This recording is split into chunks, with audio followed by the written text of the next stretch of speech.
তুলে রূপা অথবা সমপরিমাণ নগদ অর্থ অথবা সমপরিমাণ ব্যবসার সামগ্রী 1 বছর যাবৎ যার হাতে আছে, যার কোনো কর্জ নাই,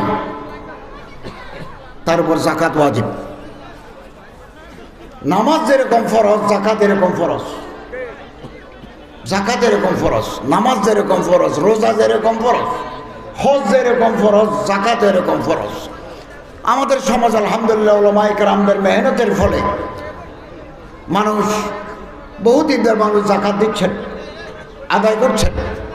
কিন্তু বহু জায়গায় আমরা দেখি জাকাত কি জিনিস, কত দিতে হয়, এগুলো সম্পর্কে সাধারণ মানুষের কোনো ধারণা নাই।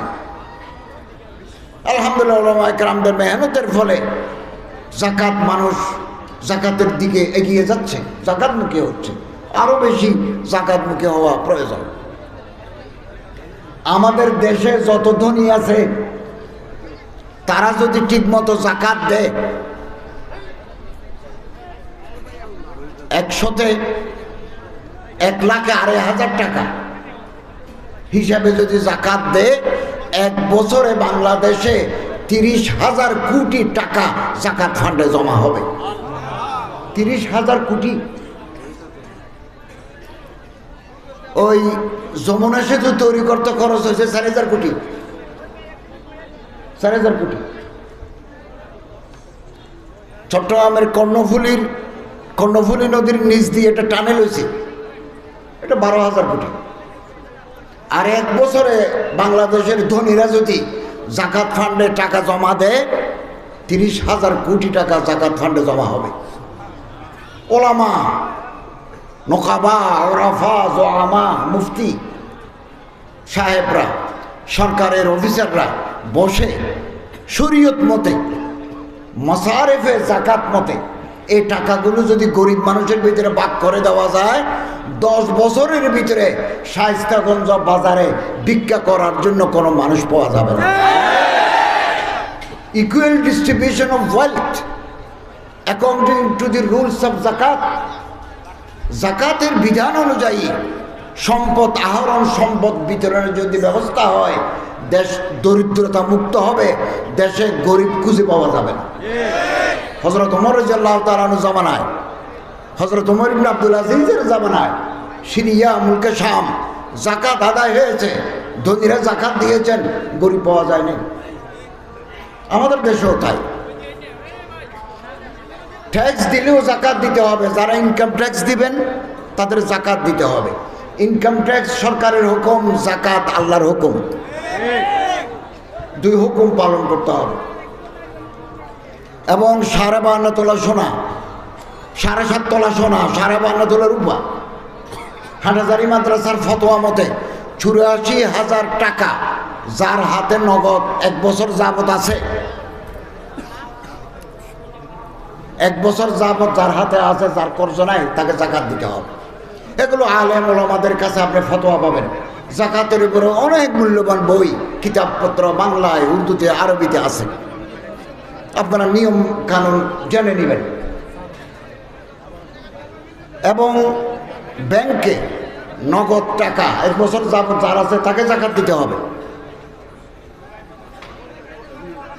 ডলার আছে, পাউন্ড আছে, রিয়াল আছে, লক্ষ লক্ষ টাকার রিয়াল আপনার সিন্ধুকের ভিতরে পড়ে আছে, এগুলো জাকাত দিতে হবে।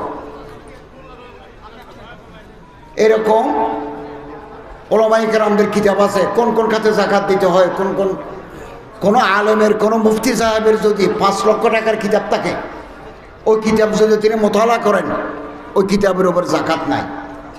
হ্যাঁ, কিতাব আনি যদি বেচে, ঢাকা থেকে আনি হবিগঞ্জে কিতাব বিক্রি করে, তাহলে এটা মাল সম্পত্তি, এটা জাকাত দিতে হবে। যে বাড়িতে আমরা থাকি তার উপরে জাকাত নাই, এটা আমি ব্যবহার করি, জাকাত নাই। যে গাড়িতে আমি চড়ি, ব্যবহার করি, জাকাত নাই। হ্যাঁ, শায়েস্তাগঞ্জ থেকে সিলেট পর্যন্ত যদি আমার গাড়ি ভাড়া মারে, তাহলে ইনকামের উপর জাকাত। বিল্ডিং কিনি বেশি অথবা বিল্ডিং ভাড়া দিই, ওই আয়ের উপরে জাকাত। এরকম অনেক বিধিবিধান আছে। এই বিধিবিধানগুলো ওলামা আলেম ওলামা মুফতি সাহেবদের কাছে যাই, আমাদের জানতে হবে জাকাত না দিলে কঠিন শাস্তি, কঠিন শাস্তি। এবং আল্লাহর হুকুমের কারণে আমরা জাকাত দেব, আল্লাহর হুকুম। জাকাতের মাধ্যমে জাকাতুন দুই অর্থ। এক জাকাতুনের মানে পবিত্রকরণ, সম্পত্তির ময়ল কুচল, সম্পত্তির ময়লা গরিব দুঃখী মানুষকে দিই, বাকি সম্পত্তি পাক করে নিই, জাকাত। জাকাতের আরেক অর্থ বৃদ্ধি পাওয়া, অগমেন্টেশন অফ দ্য ওয়েলথ, সম্পদ বৃদ্ধি পায়। আপনি পরীক্ষামূলকভাবে 2025 সালে জাকাত দেন, 26 সালে আপনার সম্পত্তি বেড়ে যাবে, বৃদ্ধি পাবে।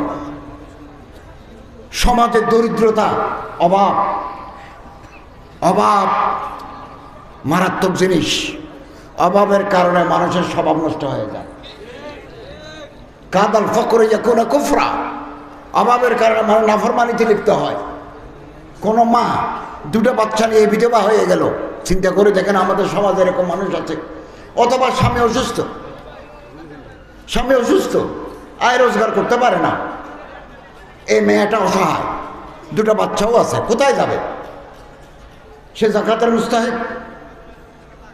আমরা যারা ধনী, আল্লাহ তাআলা যারা আমাদের আপনাদেরকে যারা বিত্তশালী, আল্লাহ তাআলা বিত্তশালী করেছেন, মাল ও দৌলত দিয়েছেন, আমরা শরীয়তের হুকুম মতে এই গরিব দুঃখী অভাবগ্রস্ত বিধবাদের পাশে দাঁড়াবো। মাদ্রাসায়, হেফজাখানায় বহু এতিম ছাত্র আছে যাদের কিতাব কেনার পয়সা নাই, যাদের ভাত খাওয়ার অর্থ নাই, শীতের একটা জামা নাই। আমরা জাকাতের টাকা দিয়ে তার পাশে দাঁড়াতে পারি, চিন্তা আনে ডবল সওয়াব পাবো। এটা এটা জাকাতের সওয়াব পাবো, আর একটা ইলমে দ্বীনের সহযোগিতা করলাম, এই আরেকটা সওয়াব পাবো। জাকাত যদি আত্মীয় স্বজনকে দিই, চিন্তা আনে সালাতুন ওয়া সাদাকাতুন, আত্মীয় স্বজনের সাথে ভালো ব্যবহার করা শরীয়তের হুকুম, এই সওয়াবও পাবো, জাকাতের সওয়াবও পাবো। এবং অভাব, এ হাতের চাইতে এ হাত দামি, এ হাতে দে এ হাতে লয়। তবুক, হযরতে তবুক নবী করিম সাল্লাল্লাহু আলাইহি ওয়াসাল্লাম খুতবা দিয়েছিলেন, জাদুল মাআদা আছে, ওখানে আছে আলিয়াতুল উলিয়া খায়রুম মিনাদিস সুফলা, নিচের হাতের চাইতে উপরের হাত দামি, উপরের হাতে দে নিচের হাতে লয়। আমরা আল্লাহর কাছে দোয়া করি, সারা জীবন দোয়া করি, আল্লাহ এ হাতের মালিক বানাই দাও। অভাব, টাকা পয়সার অভাব, ভাতের অভাব, কাপড়ের অভাব মানুষকে নাফরমান বানাই দেয়। মানুষের চরিত্র ঠিক থাকে না অভাবের কারণে। এই জন্য আল্লাহ রাসূল সাল্লাল্লাহু আলাইহি ওয়াসাল্লাম দোয়া করেছেন, আল্লাহুম্মা আউযু বিকা মিনাল ফকর, আল্লাহুম্মা আউযু বিকা মিনাজ যুনুব, খোদা গুনাহ থেকে বাঁচাও, ফকর ও ফাকা থেকে বাঁচাও। তা আমাদের এই বাংলাদেশের এই সমাজ আলেম ওলামাদের মেহনতের ফলে এখনো মাথায় টুপি আছে, এখনো সুন্নত জিন্দা হয়, এখনো তৌহিদ জিন্দা আছে আলেম ওলামাদের মেহনতের ফলে। বেদাত আমাদের সমাজকে শেষ করে দিয়েছে, বেদাত শিরিক আমাদের সমাজকে শেষ করে দিয়েছে। আপনি দেখবেন কাঁঠাল গাছ, আম গাছ, বড় আম গাছ, বড় কাঁঠাল গাছ, অনেক কাঁঠাল ধরে, কিছুদিন পর আপনি দেখবেন কাঁঠাল গাছের উপরে বট গাছের চারা, ওই পাখি এসে ওখানে বসে মল ত্যাগ করে ওখান থেকে একটা বট গাছের চারা, এটার নাম পরগাছা। ধানের ক্ষেতের ভিতরে কিছু পাতা জমে, এগুলো আগাছা। আগাছা বেশি দিন থাকলে জমির ফসল হয় না।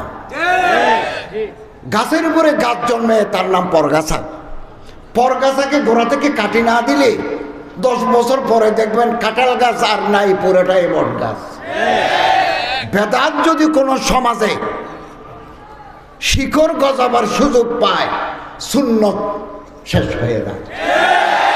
এই জন্য আমাদের মূল কথা হচ্ছে তাওহীদ এবং সুন্নতে রাসূল, শিরিক মুক্ত জীবন, বেদাত মুক্ত জীবন, মা আনা আলাইহি ওয়া আসহাবি, হযরত সাল্লাল্লাহু আলাইহি ওয়াসাল্লামের তরিকা, সাহাবায়ে কেরামদের তরিকা আমাদের মুক্তির পথ। ওলামায়ে হক্কানি, ওলামায়ে রব্বানিন এই পথের উপর আছেন সারা দুনিয়া ব্যাপী, সারা পৃথিবী ব্যাপী এই পথের উপর আছেন।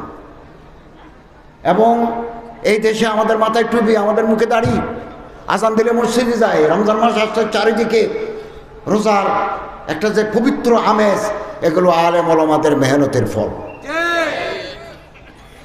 এই জন্য আমাদেরকে আলেম ওলামাদের পথ ধরতে হবে, এটাই আমাদের মুক্তির পথ। আল্লামা মুফতি শফি সাহেব রহমতুল্লাহ আলাই ফতোয়া আছে, কোনো দেশে কোনো একটা অঞ্চলে যদি আলেম না থাকে, আলেম নাই, আলেম উঠে নাই, আলেম জন্ম হয় নাই, পাশের এলাকা থেকে আলেম এনে ওনার কাছ থেকে মাসালা মাসাইল শরীয়তের বিধিবিধান শিক্ষা করা ওয়াজিব। আলহামদুলিল্লাহ অনেক মাদ্রাসা আরবিয়া, হবিগঞ্জ, সিলেট, বৃহত্তর সুনামগঞ্জ, মৌলভীবাজার, অনেক ওলামা, সোলাহা, নকাবা, ওরাফা, জোয়ামা, ওনাদের মেহনতের ফল আজকে ইসলামী সমাজ বিকাশ লাভ করছে। এই জন্য আমাদেরকে রসুল করিম সাল্লাল্লাহু আলাইহি ওয়াসাল্লামের সিরাত রসুল, দারিদ্র মুক্ত জীবন যাকাতের মাধ্যমে এটা সম্ভব। বাংলাদেশে 17 কোটি মানুষ, 3,17,57,000 মানুষ গরিব। আমরা 17 কোটি মানুষ, 3,17,57,000 মানুষ গরিব। গরিব মানে সামরার সেন্ট্রাল লাইন, স্পঞ্জের সেন্ট্রাল পড়ে, বাজারে যায়, ইলিশ মাছ দেখে, দাম জিজ্ঞাসা করে কিনতে পারে না। দরিদ্রতা, অভাব। যার অভাব আছে তার রাতে ঘুম হয় না, তার ডায়াবেটিস বেশি, প্রেশার বেশি। আর যার পকেটের ভিতরে লাখ টাকা আছে, এমনি সাউন্ড স্লিপ, খুব ভালো মতো ঘুম হবে, রিবোট্রিল খেতে হবে না। পকেটের ভিতরে টাকা থাকলে এমনি শরীর গরম, ভালো থাকে, মন ভালো লাগে, হাসি খুশি। এগুলো হাদিসেও বর্ণনা আছে। অতএব আল্লাহ তাআলা আমাদের যাদের টাকা দিয়েছেন, পয়সা দিয়েছেন, হিসাব করব ব্যাংকে কত আছে, ব্যবসাতে কত আছে, কোথায় কোথায় টাকা রাখছি, ডিপিএস কত, প্রভিডেন্ট ফান্ড কত, এগুলো সব হিসাব করে যাকাত দিয়ে দেন। আগামী বছর আপনার সম্পত্তি বৃদ্ধি পাবে। এবং আল্লাহ তাআলার হুকুম পালন করলাম, এটা আনন্দ। আমার টাকা দিয়ে একটা মানুষ একটা জামা গায়ে দিল, আনন্দ। যাকাতের টাকাতে রাস্তা তৈরি করলে হয় না, যাকাতের টাকা দিয়ে মালিক বানাই দিতে হয়। একটি সেলাই মেশিন দিয়ে দিতে পারি, এটা কাপড় চোপড় দিয়ে দিতে পারি, একটা লুঙ্গি দিলেও যাকাত আদায় হবে।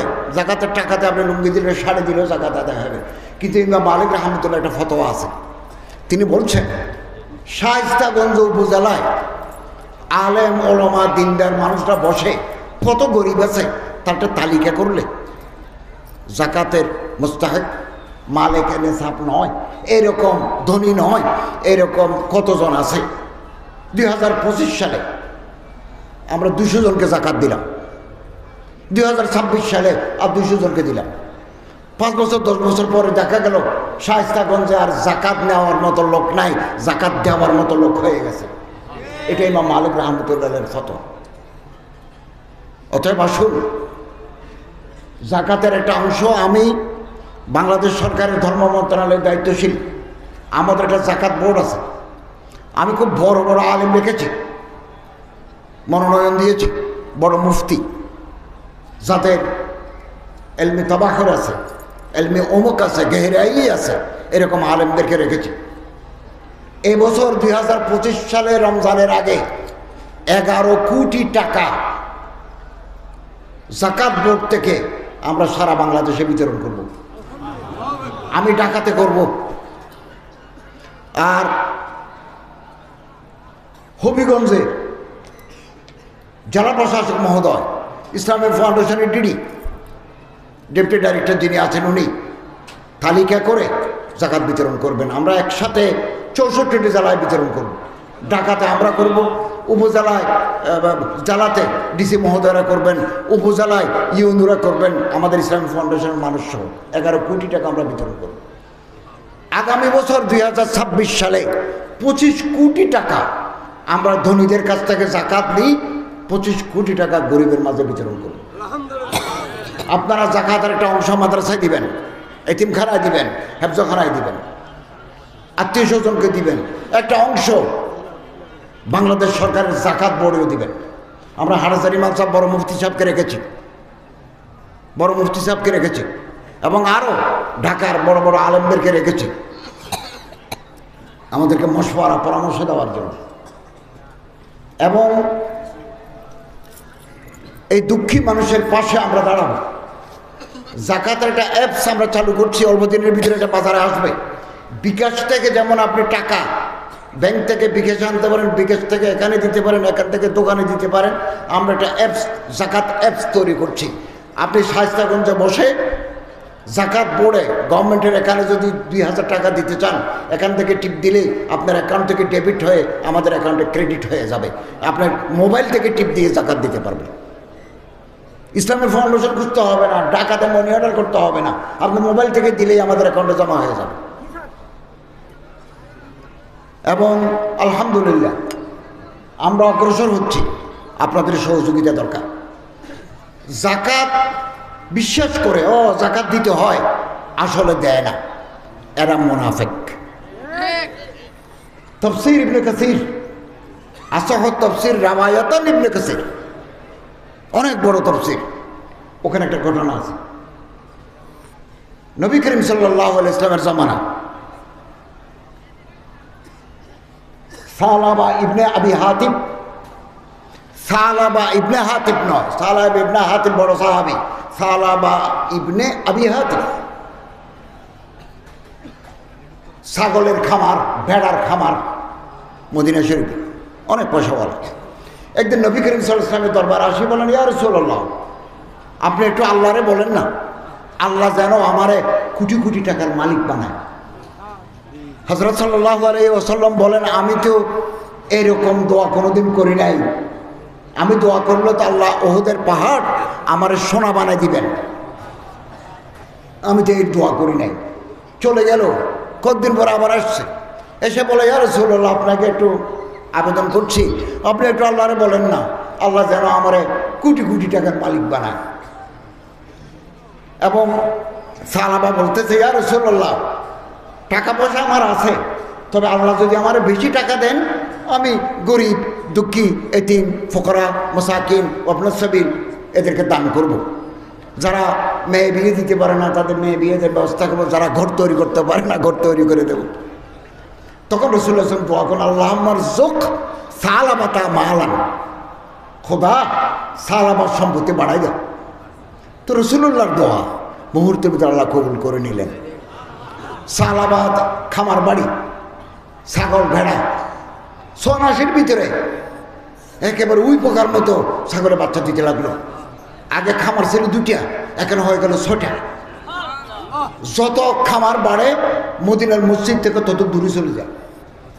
আগে 3 ওয়াক্ত নামাজ মদিনার মসজিদে আসি পড়তো, এখন যখন ছাগল বেশি হয়ে গেছে জুমার দিন আসে। যত টাকা বেশি মসজিদ থেকে দূরে। এরকম মাল বল বনুন, এগুলো ফিতনা। যেই সম্পত্তি আল্লাহর সাথে সম্পর্ক করে দেয়, এই সম্পত্তি আল্লাহর রহমত। যে সম্পত্তি আল্লাহ থেকে দূরে নিয়ে যায়, এই সম্পত্তি গজব। একদিন জুমার নামাজ আদায়ের পরে সালাম ফিরানোর পরে রাসূলুল্লাহ সাল্লাল্লাহু আলাইহি ওয়াসাল্লাম জিজ্ঞাসা করলেন, আইনা সালাবা, সালাবা কোথায়, কোনো অসুখ হলো কিনা? সাহাবায়ে কেরাম বলল, যে অসুখ নয়, টাকা হয়েছে যে বেশি টাকা, এখন নামাজ পড়ার টাইম নেই, টাকা নিয়ে ব্যস্ত, ছাগল নিয়ে ব্যস্ত। পরে আল্লাহ তাআলার পক্ষ থেকে আয়াত নাযিল, খুয মিন আমওয়ালিহিম সাদাকা। আল্লাহ তাআলা বলেন, দুনিয়াতে আমি যাদেরকে পয়সাওয়ালা টাকাওয়ালা বানিয়েছি তাদের কাছ থেকে জাকাত নিয়ে গরিব দুঃখী মানুষের মধ্যে বিতরণ করে দাও। হযরত 2টা চিঠি লিখলেন, একটা সাহাবার কাছে আর একটা অটোওয়ালার কাছে। সাহাবায়ে কেরাম গিয়ে অটোওয়ালাকে বলছে জাকাত দিতে হবে। জাকাতের সিস্টেম আছে, কয়টা ছাগল থাকলে, কয়টা গরু থাকলে, কয়টা ওঁট থাকলে জাকাত দিতে হয় হিসেব আছে। 30 টাকা, 20 টাকা, 5টা এরকম হিসেব আছে, বিধান আছে। অটোওয়ালা খুশি হয়ে গেল। আল্লাহ রাসূল সাল্লাল্লাহু আলাইহি ওয়াসাল্লাম চিঠি লিখেছেন, আমি জাকাত দেবো। ভাই আপনারা খামার বাড়িতে ঢুকেন, হিসাব করে জাকাত নিয়ে যান। এই মুনাফিকের কাছে যখন গেল সালাবা ইবনে আবি হাতিম, বলে হায় হায়, কিছু টাকা পয়সা নাড়াছাড়া করি বলে আল্লাহ রসুল আমার উপর জাকাত ধার্য করে দিলেন। হায় হায়, একথা বলে, দেবে না একথাও বলে না, দেব একথাও বলে না। সাহাবায়ে কেরাম ফিরে আসছেন, এসে বললেন ইয়া রাসূলুল্লাহ, ওটওয়ালা জাকাত দিল, ছাগলওয়ালা হায় হায় করে। কিছুদিন পরে কোরআন শরীফের আয়াত নাযিল হয়ে গেল, ওয়া মিনহুম মান আহাদাল্লাহ, যারা আল্লাহর সাথে ওয়াদা করে, আল্লাহ যদি আমার টাকা পয়সা দেয়, লানা সাদাকান্না ওয়া লানাকুনুনা মিনাস সালিহিন, নূরে তাকিদ লামে তাকিদ, डबल ताकीद, हम जरूर बिजरूर अदा करेंगे, सदका देंगे। আল্লাহ যদি আমারে টাকা দেয় আমি অবশ্যই যাকাত দেব, নেককার মানুষের অন্তর্ভুক্ত হব। আল্লাহ যখন টাকা দেয় বখিলু বিহি ও তাওয়াল্লাহুম মুরিদুন, মহালতি করে দিতে চায় না, মুখ ফিরে ফেলে। রাসূলুল্লাহ সাল্লাল্লাহু আলাইহি ওয়াসাল্লাম এই আয়াতের ব্যাখ্যা মদিনার মসজিদে করলেন রাতের বেলা। সালাবার মামা ছিল ওখানে উপস্থিত। রাতের বেলা খামার বাড়িতে গিয়ে বলে, বাগিন হ্যাঁ ঘুমাচ্ছ যে, তোমার সম্পর্কে আয়াত নাযিল হয়েছে, কালকে যাকাত দিয়েছ 500 ছাগল, 500 রশিদে বাঁধি রাখাল বালক নিয়ে মদিনার মসজিদে আসছে সকাল 8টায়। মদিনার সাহান ভর্তি। হযরত বলেন কোনো গজবা নাই, সরিয়া নাই, যুদ্ধ নাই, এত গনিমতের মাল কোত্থেকে আসলো? সাহাবা আসি বলে ইয়া রাসূলুল্লাহ, একটু দেরি হয়ে গেল, চিঠি পাইছি, যাকাত নিয়ে আসছি। আল্লাহ রসুল বলেন, গত রাতে আল্লাহ আমারে মানা করে দিয়েছেন আমি না তোমার কাছ থেকে যেন যাকাত গ্রহণ না করি। আমি আপনি ক টাকা যাকাত দেব, আল্লাহ তাআলা গ্রহণ করলেই তো কামিয়াবি। এদেশে অনেক ধনী আছে, কোটিপতি আছে, ফ্যাক্টরির মালিক আছে। আপনি আমি যে যাকাত দেব, আল্লাহ তাআলা কবুল করলেই আমাদের কামিয়াবি। আল্লাহ তাআলা কবুল নাও করতে পারেন, যাকাত দেওয়ার আগেই আপনি দুনিয়া থেকে বিদায় হয়ে যেতে পারেন। অতএব শুকরিয়া আদায় করি, নেয়ামতের শুকরিয়া যাকাত। যাকাত বহু ধনী ব্যক্তি আছে বাংলাদেশের বাইরে, বলে যে এই ছাত্রদের, গরিব ছাত্রদের খাবার আমি দিয়ে দেব, সব খাবারের ব্যবস্থা আমি করি। এরকম বহু নেককার বান্দা বাংলাদেশে আছেন, আছে না নাই? আছে। 2 বছর পর আল্লাহ রসুল বিদায় হয়ে গেলেন। হযরত আবু বকর রাদিয়াল্লাহু তাআলা খলিফাতুল মুসলিমিন 1000 ছাগল নিয়ে যাকাত দিতে আসছে। হযরত আবু বকর রাদিয়াল্লাহু তাআলা বলেন, আমি তো যাকাত নেব না, আল্লাহ রসুল নাই, নিষেধাজ্ঞা বহাল, আমি নেব না। 2 বছর পরে হযরত আবু বকর রাদিয়াল্লাহু তাআলা বিদায় হয়ে গেলেন। হযরত ওমর রাদিয়াল্লাহু তাআলা আসলেন, 2000 ছাগল নিয়ে যাকাত দিতে আসছে। হযরত ওমর রাদিয়াল্লাহু তাআলা যাকাত নেন নাই। হযরত ওসমানের জামানায় 3000 ছাগল নিয়ে যাকাত দিতে আসছে। হযরত ওসমান বলেন, আমি তো নেব না, এবং খেলাফত ওসমানীতে সাহাবার মৃত্যু হয়েছে। কোথায় সম্পত্তি? কবরের ভিতরে আগুন জ্বলবে, আখিরাতের আযাব অপেক্ষা করছে। অতএব আমরা যারা ঈমানদার, আমরা এই বছর থেকে যাকাত দেব, যাকাত দেব। আত্মীয় স্বজনের ভিতরে যারা গরিব তাদের দেব। আশেপাশে মাদ্রাসা আছে, এতিমখানা আছে, হেফজখানা আছে, যাই না একবার দেখি না, তাদের জামা আছে কিনা দেখি না, দেখি অল্প করে দিই। এবং নিয়তের মালিক, নিয়তের উপরে সব কিছু দাঁড়াদা। দেখবেন আগামী বছর আপনার সম্পত্তি আল্লাহ তাআলা বৃদ্ধি করে দিবেন এবং এই সম্পত্তি হালাল হয়ে যাবে। আল্লাহ তাআলা আমাদের শরীয়তের গুরুত্বপূর্ণ বিধান, সিরাতুর রাসূলের রাষ্ট্রীয় ব্যবস্থাপনা যাকাত। যাকাত যাকাত দিই, আদায় করি, দুঃখী মানুষের ভিতরে দিই, অসুস্থ মানুষ। আমার মন্ত্রণালয় থেকে আমরা কিছু গরিব মানুষকে সাহায্য করি, সারা বাংলাদেশে করি। খবর আসলো যে উনি তো ক্যান্সারের রোগী ছিলেন, মারা গেছেন। এখন তো টাকা ওনার অ্যাকাউন্টে ঢুকে গেছে, এটা তো আমরা ফেরত নিতে পারবো না, বা আমরা ফেরত নেব না। তখন বলে দিছি ওনার ওয়ারাসতের যারা ভাগিদার, ওয়ারিস যারা, তারা ভাগ করে নেবে। বহু মানুষ অসুস্থ, আবেদন করে প্রসেস করে যেতে মানুষ মারা যান। অতএব হায়াত কম। আসুন এখন থেকে যাকাত যে কোনো সময় দেওয়া যায়, রমজান মাসে দিলে সব বেশি। এবং কিভাবে দিবেন। আমি যখন একটা মসজিদে খতিব ছিলাম সরকারের উপদেষ্টা হওয়ার আগে, বহু মহিলা আমার কাছে টাকা পাঠাতো, হুজুর কোথায় দিলে এগুলো ঠিকমতো যাবে আমরা জানি না, আপনি এই টাকা দিলাম, আপনি যেখানে ভালো মনে করেন ওখানে দেন। তো আমার মাসারেফ মতে এগুলো আদায় করতাম। আলহামদুলিল্লাহ আমরা আশাবাদী এই দেশে আলেম ওলামা মুফতি সাহেবদের মেহনতের ফলে তৌহিদ জিন্দা হবে, সুন্নত জিন্দা হবে, যাকাতের সিস্টেম জিন্দা হবে ইনশাআল্লাহ। এই জন্য আমাদের এই মুহূর্তে আলেম ওলামাদের পথ ধরতে হবে। ওনাদের মেহনত, ওনাদের প্রয়াস অসাধারণ। সারাটি জীবন একটা মাদ্রাসার খেদমত করে চলে গেছে, একটা মসজিদের খেদমত করে ওনারা বিদায় হয়ে গেছেন। নিজের জন্য কিছু করেন নাই, সমাজের জন্য করে গেছেন। আপনারা জেনে খুশি হবেন, আমরা ইমাম মুয়াজ্জিন কল্যাণ ট্রাস্ট নামে আমার মন্ত্রণালয়ে একটা ট্রাস্ট আছে, বেশ কিছু টাকাও আছে আমাদের। ইমাম প্রশিক্ষণ একাডেমি থেকে যারা প্রশিক্ষণ নিয়েছেন আমরা তাদেরকে কর্জে হাসানা দিই, কর্জ দিই, সুদ ছাড়া, সুদমুক্ত ক্ষুদ্র ঋণ একটা অ্যামাউন্ট দিই। এটা দিয়ে উনি এখন আপনি ড্রামের ভিতরে, একটা বড় ড্রামের ভিতরে আপনি শিং মাছের চাষ করতে পারবেন। ছোট্ট একটা মেশিন লাগিয়ে দিবেন, ওখানে অক্সিজেন যাবে, অথবা চৌবাচ্চা করে দোতলার উপরে তিনতলার উপরে চৌবাচ্চা করে মাছের চাষ করতে পারবেন। তো এটা বাড়তি আয়। তলবু কসবিল হালাল ফরিজাতুন বাদাল ফরিজা, হালাল টাকা রোজগার করা ইবাদত। তিসাতুল আশরে মিনের রিজকাত তিজারা, টাকা পয়সা রোজগারের যত পথ আছে 10 পথের ভিতরে 9 পথ হচ্ছে ব্যবসা। শেখুল হাদিস আল্লামা জাকারিয়া রাহমাতুল্লাহ আলাইহির অনেক কিতাব আছে, আজিজুল মাসালিক ফি শারহ মুওয়াত্তা মালিক আছে, ফজাইলে নামাজ আছে, ফজাইলে রোজা আছে, ফজাইলে হজ আছে, ফজাইলে যাকাত আছে, ফজাইলে দরুদ আছে। এর মধ্যে একটা কিতাব আছে ফজাইলে তিজারত, ব্যবসার ফজিলত। ব্যবসা ইবাদত, 2 নম্বরই করা হারাম। রমজান আসতেছে, আপনি যদি সোনাবোট 16 গোডাউনের ভিতরে লুকিয়ে রাখি 40 টাকা সোনাবোট 80 টাকা বিক্রি করেন, হারাম। আল মুহতাকিরু মালউনুন ইহতিকারু হারাম। কিন্তু ব্যবসা ইবাদত। নবী রাসূলরা ব্যবসা করেছেন। হযরত ইব্রাহিম আলাইহিস সালাম ব্যবসায়ী, ইদ্রিস আলাইহিস সালাম ব্যবসায়ী, নবী করিম আলাইহিস সালাম ব্যবসায়ী, হযরত শুআয়ব আলাইহিস সালাম ছাগলের খামার, মূসা আলাইহিস সালাম চাকরি করেছেন। সমস্ত নবী মেহনত করেছেন, দাওয়াত ও তাবলীগের খেদমত আঞ্জাম দিয়েছেন, নবুয়তের ফরিজা আঞ্জাম দিয়েছেন, কিন্তু আয় রোজগারের ব্যবস্থাও করেছেন। আল্লাহ তাআলা আমরা আমাদের প্রশিক্ষণ যারা নিয়েছেন আমরা তাদেরকে ছোট ছোট অ্যামাউন্টে কর্জ দিই, কর্জে হাসানা।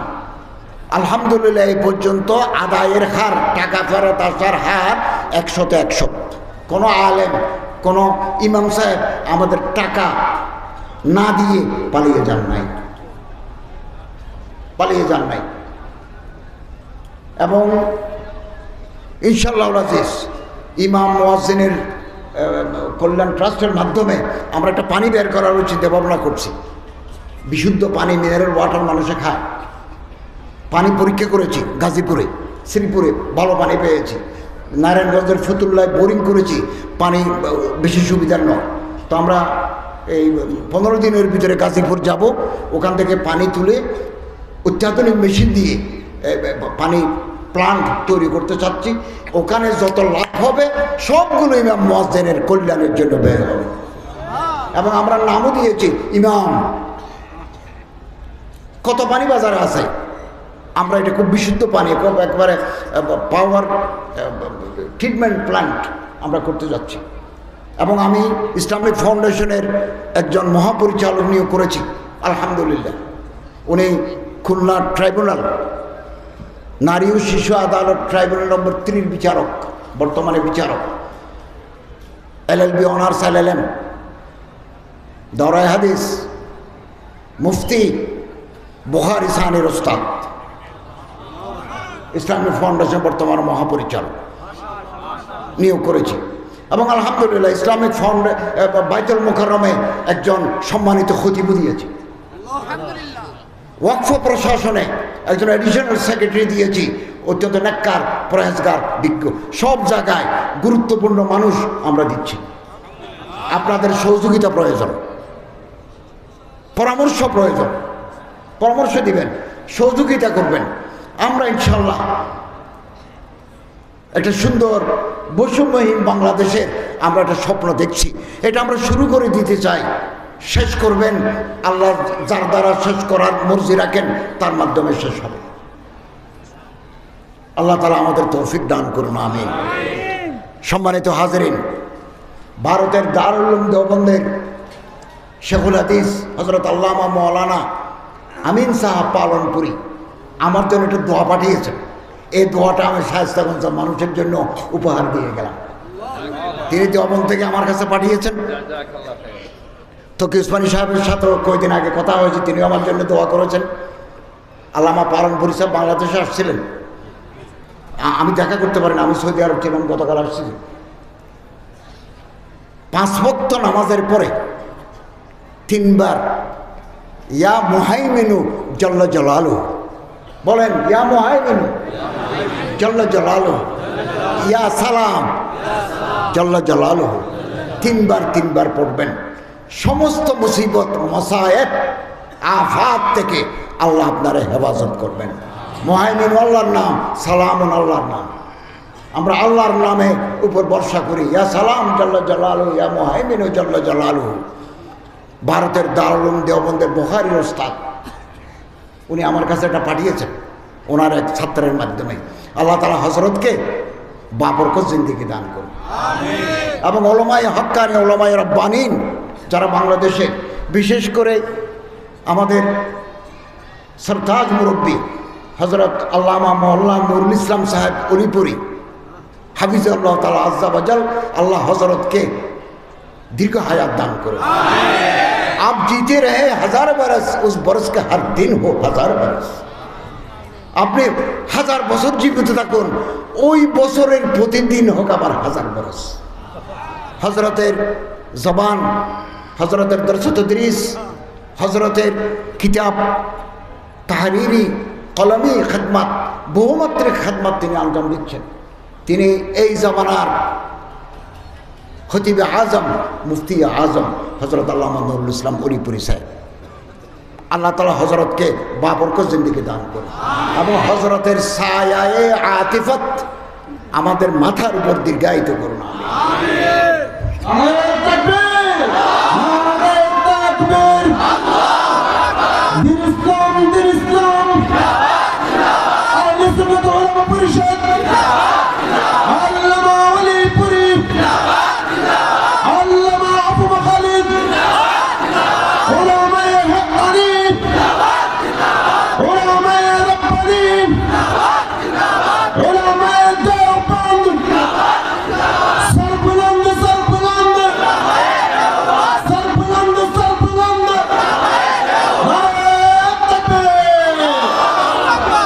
সম্মানিত হাজরিন, শায়েস্তাগঞ্জ উপজেলা আহলে সুন্নাত উলামা পরিষদের প্রতি আমি আন্তরিক অভিনন্দন জানাচ্ছি।